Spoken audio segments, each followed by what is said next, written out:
Audio Jungle.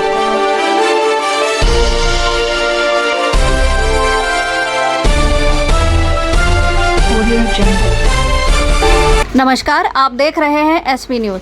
Haldwani में कांग्रेस के राष्ट्रीय अध्यक्ष मल्लिकार्जुन खड़गे के कार्यक्रम के दौरान कांग्रेस कार्यकर्ताओं और पुलिस प्रशासन के बीच हुई कथित नोकझोंक का असर काशीपुर तक दिखाई दिया। घटना से नाराज कांग्रेस कार्यकर्ताओं और नेताओं ने महाराणा प्रताप चौक पर एकजुट होकर विरोध प्रदर्शन किया और वर्तमान सरकार के खिलाफ जमकर नारेबाजी करते हुए पुतला दहन किया। प्रदर्शन के दौरान कांग्रेस नेताओं ने पुलिस प्रशासन की कार्रवाई पर सवाल उठाते हुए इसे लोकतांत्रिक आवाज को दबाने का प्रयास बताया। महाराणा प्रताप चौक पर जुटे कांग्रेस कार्यकर्ताओं के हाथों में पार्टी के झंडे और सरकार के खिलाफ नारे लिखी तख्तियां नजर आई। जैसे जैसे कार्यकर्ताओं की संख्या बढ़ी, माहौल भी गर्माता चला गया। कार्यकर्ताओं ने सरकार और प्रशासन के खिलाफ जमकर नारेबाजी की। इसके बाद कांग्रेस नेताओं की मौजूदगी में पुतले को आग के हवाले कर अपना आक्रोश जाहिर किया। कांग्रेस नेताओं ने कहा कि हल्द्वानी में पार्टी के राष्ट्रीय अध्यक्ष मल्लिकार्जुन खड़गे के कार्यक्रम के दौरान जिस तरह पुलिस और कांग्रेस कार्यकर्ताओं के बीच नोकझोंक की स्थिति बनी, उससे पार्टी कार्यकर्ताओं में गहरा रोष है। उनका आरोप था कि कांग्रेस नेताओं और कार्यकर्ताओं के साथ जिस तरह का व्यवहार किया गया वह स्वीकार्य नहीं है। नेताओं ने कहा कि लोकतंत्र में राजनीतिक दलों को अपनी बात रखने, जनता के मुद्दे उठाने और कार्यक्रम आयोजित करने का पूरा अधिकार है। प्रदर्शनकारियों ने वर्तमान सरकार को घेरते हुए कहा कि सत्ता में बैठे हुए लोगों को विपक्ष की आवाज़ सुनने के साथ साथ उनका सम्मान भी करना चाहिए। कांग्रेस नेताओं का कहना था कि सरकार की नीतियां और प्रशासनिक व्यवस्था पर सवाल उठाना विपक्ष का लोकतांत्रिक अधिकार है। यदि जनता और विपक्ष की आवाज़ को दबाने का प्रयास किया गया तो कांग्रेस कार्यकर्ता सड़क से लेकर सदन तक संघर्ष करने से पीछे नहीं हटेंगे। कांग्रेस नेताओं ने आरोप लगाया कि प्रदेश में कानून व्यवस्था और प्रशासनिक व्यवस्था को लेकर लगातार सवाल उठ रहे हैं। उनका कहना था कि सरकार को राजनीतिक विरोध को टकराव की दृष्टि से देखने के बजाय लोकतांत्रिक संवाद का रास्ता अपनाना चाहिए। उन्होंने कहा कि कांग्रेस कार्यकर्ता किसी भी दबाव से डरने वाले नहीं हैं और जनता से जुड़े मुद्दों को मजबूती से उठाते रहेंगे। कांग्रेस नेताओं ने आरोप लगाया कि प्रदेश में कानून व्यवस्था और प्रशासनिक व्यवस्था को लेकर लगातार सवाल उठ रहे हैं। उनका कहना था कि सरकार को राजनीतिक विरोध को टकराव की दृष्टि से देखने के बजाय लोकतांत्रिक संवाद का रास्ता अपनाना चाहिए। उन्होंने कहा कि कांग्रेस कार्यकर्ता किसी भी दबाव से डरने वाले नहीं हैं और जनता से जुड़े मुद्दों को मजबूती से उठाते रहेंगे। महाराणा प्रताप चौक पर हुए इस प्रदर्शन ने एक बार फिर कांग्रेस और सरकार के बीच राजनीतिक टकराव को सामने ला दिया। पुतला दहन के दौरान कार्यकर्ताओं में खासा आक्रोश दिखाई दिया। कांग्रेस नेताओं ने एक सुर में कहा, पार्टी लोकतांत्रिक तरीके से जनता की आवाज उठाती रहेगी और किसी भी परिस्थिति में पीछे नहीं हटेगी। विरोध प्रदर्शन के दौरान कांग्रेस नेताओं ने कहा कि यह लड़ाई किसी एक व्यक्ति या कार्यक्रम तक सीमित नहीं है, बल्कि लोकतांत्रिक अधिकारों और राजनीतिक सम्मान से जुड़ा विषय है। उन्होंने सरकार से पूरे मामले पर स्थिति स्पष्ट करने और भविष्य में विपक्षी दलों के कार्यक्रमों के दौरान बेहतर समन्वय बनाए रखने की मांग की है। फिलहाल हल्द्वानी की घटना के बाद काशीपुर में हुआ यह विरोध प्रदर्शन कांग्रेस के बढ़ते आक्रोश का संकेत माना जा रहा है। आने वाले दिनों में यह राजनीतिक मुद्दा किस दिशा में जाता है और कांग्रेस इस मामले को लेकर क्या अगला कदम उठाएगी, इस पर सभी की नजरें टिकी हुई हैं। पार्टी ने जो हमारे मल्लिकार्जुन खड़गे जी की रैली हुई थी हल्द्वानी में, उसे सबोटार्ज करने के लिए, उसे फेल करने के लिए बड़े ही अलोकतांत्रिक तरीके से हमारी बसों को रोकने का प्रयास किया और उसमें जो नैनीताल का एसएसपी था और जो उधमसिंह नगर का एसएसपी है, इन दोनों लोगों ने भारतीय जनता पार्टी के जिलाध्यक्ष जैसी भूमिका निभाई। हम हमारी रैली के हमारी जो पुलिस ने रैली को रोकने का, फेल करने का प्रयास किया, हम इसका कड़ा विरोध करते हैं और इसीलिए आज हम सभी लोग यहाँ पर उनका पुतला दहन करने के लिए आए हैं। नो डाउट कांग्रेस 2027 की तैयारी में कांग्रेस जरूर जुट गई है, पर आप ये देखिए ना कि उस तैयारी से डर के भारतीय जनता पार्टी हमारी बसें रोकने पे खड़ी हो गई, पुलिस द्वारा बस रुकवाने लगी।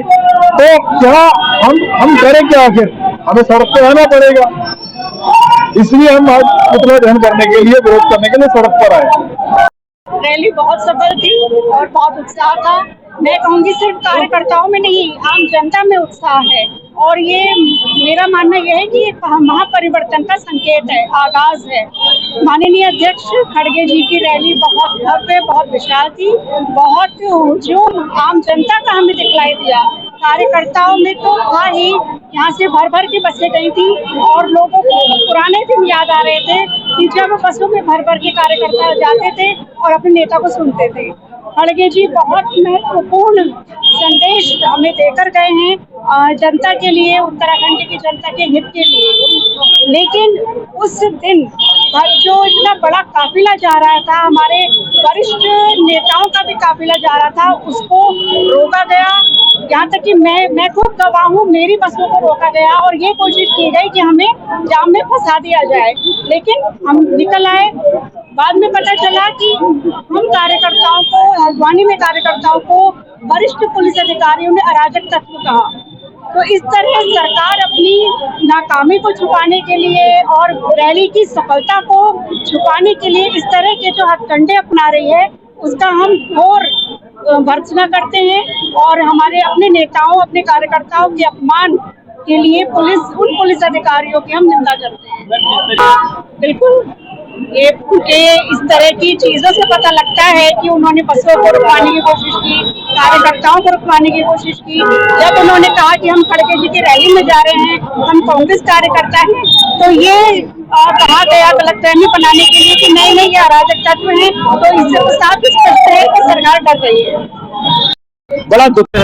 मुझे लगता है कि देश आजादी से पहले और देश आजादी के बाद भी ऐसा तानाशाह, ऐसा शासन और प्रशासन की हिटलरशाही अंग्रेजों के समय में भी देखने को नहीं मिली जो आज देखने को मिली। हमारे वयोवृद्ध नेता, बहुत सीनियर नेता और ऐसे नेता जो देश आजादी से पहले भी देश की लड़ाई लड़ते हो और देश आजादी के बाद भी आज तक अन्याय के खिलाफ लड़ रहे हो।